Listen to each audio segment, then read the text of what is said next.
আজি শাওনৰ মাহৰ দ্বিতীয়টো সোমবাৰ আৰু এয়া উঠিলোঁ আৰু মানে বৰষুণ দি আছে ন আৰু দুৱাৰমুখতে ৰৈ দেখিছেনে কি হৈছে আৰু ইমান দিনৰ মূৰত বৰষুণ দিছে মানে ভালো লাগিছে ন চবৰে। আৰু এয়া গা পানী ধুই মই থাপানা মুচি ল'লোঁ যিহেতু মন্দিৰ গ'লেও নহ'ব ন আৰু এয়া মুচি মেলি হৈ গ'ল আৰু মই চাকি জ্বলাই ল'লোঁ আৰু যিহেতু ঘৰত থাপানা আছে চাকি গছ জ্বলালে মনটো ভালো লাগিব আৰু এয়া যি হওক জ্বলাই ল'লোঁ আৰু ধূপো জ্বলাই ল'লোঁ লগতে।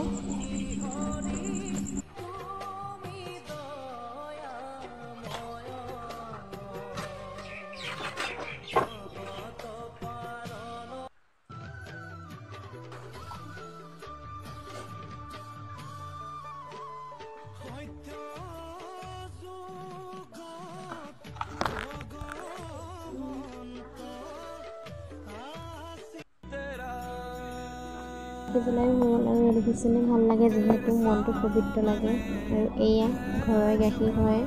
মানে গৰুজনী পিয়নকাৰিলে কিন্তু হ'লেও গাখীৰ দানা খোৱাও অলপ হৈছেগৈ আৰু মই এয়া মাক ক'লোঁ চাহ খাব নালাগে বোলো তালৈকে লৈ যাওঁ বুলি আৰু এয়া বেছি নহয় আৰু এপোৱাল অলপ কম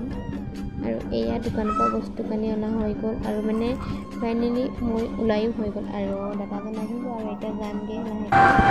আৰু এয়া দাদাজন আৰু ফাইনেলি এয়া মন্দিৰ পালোঁগৈ আৰু ইমান ভিৰ আৰু ভিৰ চাওকচোন কিমান মানুহ হৈ আছে বাপৰে বাপ আৰু যি নহয় অলপ জ্বলাই মেলি হৈ গ'ল আৰু এয়া বাহিৰৰ ফালেদি আৰু এয়া লগতে বহুত মানুহ দেখিছে এয়া বহি আছে দেখিছে প্ৰসাদ খাবলৈ বুলি আৰু এয়া খুৰা পিতেক আৰু বৰ্তা পিতেক হয়